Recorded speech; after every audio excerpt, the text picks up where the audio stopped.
With the Taliban taking over the vital Afghan cities of Herat, pictured here, and Kandahar, and more provincial capitals and other areas each day, U.S. officials are admitting they do not know how the situation is going to unfold.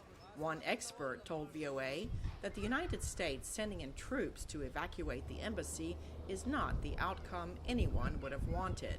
The optics of it really, to my mind, speak to the intelligence failure of anticipating how quickly the Taliban would be able to stage their advance across the country. I don't think had the U.S. known how the past week has unfolded, we would still have 1,400 Americans reported to be at the embassy and needing an evacuation.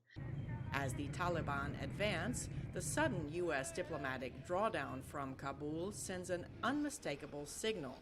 Some experts tell VOA, and not the one the U.S. would like to send. But the fact that the U.S. is now evacuating so many of its diplomatic personnel, I think that'll send a very powerful message, not just within Afghanistan and to the world, that the U.S. is on its way out, that it's essentially giving up.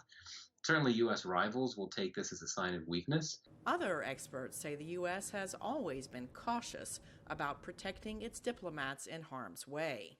I think the main message it sends is that the United States is going to take care of its own. It's going to take care of its own diplomats. It's going to try and do what it can to those who served as interpreters or translators.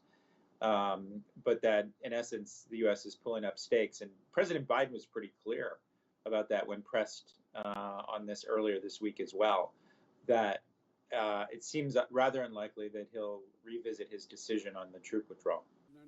President Joe Biden has repeatedly said there is no military solution to the decades-old war in Afghanistan, and has pointed out that in addition to the thousands of American lives lost, the U.S. spent more than $1 trillion equipping and training Afghanistan's military.